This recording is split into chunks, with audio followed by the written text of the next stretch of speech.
میں جو لوگ کہتے ہیں کہ تصویر نہیں ہونی چاہیے، بہت سے ایسے، نہیں جی ہم متقی ہیں، ہم پرہیزگار ہیں، ہماری تو تصویر نہیں ہونی چاہیے۔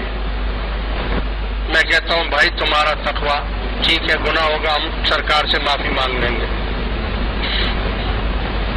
ہم معافی مانگ لیں گے، گناہ ہے نا۔ اول تو یہ تصویر جو ہے یہ گناہ وہ ہے ہی نہیں، کیونکہ یہ وہ تصویر نہیں ہے جس کے لیے حضور نے منع فرمایا تھا۔ وہ ہاتھ سے بتوں کو بناتے تھے، تصویریں بناتے تھے، پھر اس کو پوجتے تھے، پھر اس کی پوجا کرتے تھے۔ الحمدللہ آج کوئی مسلمان کسی تصویر کی پوجا نہیں کرے گا، اپنے مرشد کی تصویر کو بھی نہیں پوجے گا کبھی بھی، اور نہ پوجنا چاہیے۔ باقی رہا، اس کو کہتے ہیں ایک عکس، یہ عکس ہے۔ ٹی وی میں وہ تصویریں آ رہی ہیں، بیٹھے ہوئے لوگ بیٹھے ہوئے ہیں، جیسے شائع ہوتا ہے کسی چیز کا، تو اگر کوئی کہے نہیں جی میں تو تصویر نہیں کھنچاؤں گا، تو اس زمانے میں ایسا وقت آ گیا ہے کہ اب اس کے بغیر چل نہیں سکتا، اور یہ عکس ہے، ہم اس کو پوجا نہیں کرتے ہیں اس کی، پر اس کے بغیر آپ چل نہیں سکیں گے۔ آپ چھوڑیں اپنا تقویٰ، آپ متقی مت بنے، مجھے مت کہو متقی، میں نہیں ہوں متقی، پرہیزگار یا بات نیک آدمی نہیں بننا چاہ رہے ہو نا، نہیں ہوں نیک۔ کیوں؟ میں نے حج پہ جانا ہے تو پاسپورٹ کے لیے مجھے فوٹو چاہیے، بغیر فوٹو کے مجھے نہیں چھوڑیں گے۔ شناختی کارڈ میرے بنوانا ہے تو بغیر فوٹو کے میرا شناختی کارڈ نہیں بنے گا۔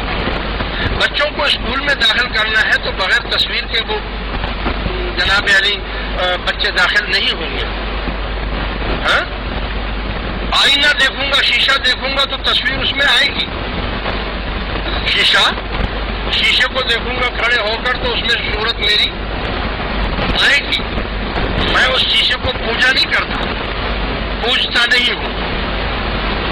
اور چھوڑو یار، بڑے زاہد عابد بنتے ہو تم تو، جب مسجد میں آتے ہو نماز پڑھنے کے لیے تمہاری جیب میں تو جناح صاحب کے فوٹو ہوتے ہیں۔ ہے کوئی ایسا آدمی جس کی جیب میں کوئی نوٹ نہ ہو؟ کوئی ان سب میں ہے؟ جس کی جیب میں ایک نوٹ بھی نہ ہو وہ ہاتھ اوپر کرے، ایک نوٹ بھی نہ ہو، 10 کا 5 کا نہیں ہے، سکہ ٹھیک ہے۔ اتنی دنیا میں صرف ایک آدمی، باقی سب کے پاس ہے نا۔ اور بھائی کسی کے پاس 5 کا نوٹ ہوگا، 10 کا ہوگا، 100 کا ہوگا، 1000 کا ہوگا، 500 کا ہوگا کہ نہیں ہوگا؟ اس کے اوپر کس کی تصویر ہے؟ جناح صاحب کی۔ تو جناح صاحب کی تصویر جیب میں رکھی ہوئی ہے اور مسجد میں بھی آ رہے ہیں اور نماز بھی پڑھ رہے ہیں۔ بت کو جیب میں رکھا ہوا ہے اور نماز پڑھ رہے ہیں۔ ہاں بھائی، تو کیوں بھائی نماز ہو جاتی ہے؟ تو بھائی اتنے متقی ہو، اتنے پرہیزگار ہو تو پھر پیسے باہر مسجد سے باہر رکھ کے آیا کرو۔ ایسا کرے میں ایک ادھر الماری بنوا دیتا ہوں باہر، جب بھی کوئی آئے تو پیسے اس میں رکھنا اور اندر آ جانا، اور جب واپس جاؤ تو چپل بھی نہیں ملے گی تمہاری۔ تم تو پیسوں کی بات کرتے ہو، تمہاری چپل بھی نہیں ملے گی۔ اچھا چلو، یہ جناح صاحب تو پھر بھی مسلمان ہے، ہاں یہ تو مسلمان ہے۔ جو لوگ حج کرنے کے لیے جاتے ہیں، عمرے پہ جاتے ہیں، کعبہ شریف سے بڑھ کر پاک جگہ تو کوئی نہیں ہے نا۔ ہاں، کعبۃ اللہ شریف میں امریکہ کے آدمی بھی آتے ہیں، انگلینڈ کے بھی آتے ہیں، سوئٹزرلینڈ کے بھی آتے ہیں، پاکستان کے، ہندوستان کے۔ اور جب طواف ہوتا ہے تو ہر کافر کی تصویر اس میں ہوتی ہے۔ وہاں انڈیا والوں کے پاس گاندھی کی تصویر ہوتی ہے، امریکہ والوں کے پاس اس کافر کی تصویر، اس پر جو ڈالر ہوتا ہے اس کے اوپر تصویر ہوتی ہے کہ نہیں ہوتی ہے؟ جو انگلینڈ کا ہے اس کے اوپر رانی کی تصویر ہوتی ہے، جو سعودی عرب کے سے لوگ آئے ہوئے ہیں اس کے اوپر خادم الحرمین کی تصویر ہوتی ہے۔ جو پاکستان سے جاتے ہیں ان کے اوپر جناح صاحب کی تصویر ہوتی ہے. اب خوب تصویریں رکھی ہوئی ہیں، بت رکھے ہوئے ہیں اور طواف بھی ہو رہا ہے، نماز بھی پڑھ رہے ہیں، مقام ابراہیم پر بھی جا رہے ہیں، صفا مروہ بھی ہو رہا ہے. ایسی پارسائی کا کیا فائدہ؟ اتنی بھی کیا پارسائی کرنی ہے کہ جی وہ گناہ ہوگا تو فلاں ہوگا. گھر میں اگر تصویر لگی ہوتی ہے تو فرشتے نیکی کے نہیں آتے ہیں.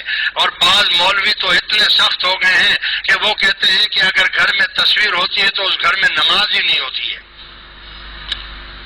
میں کہتا ہوں میری نماز تو مندر میں بھی ہو جاتی ہے.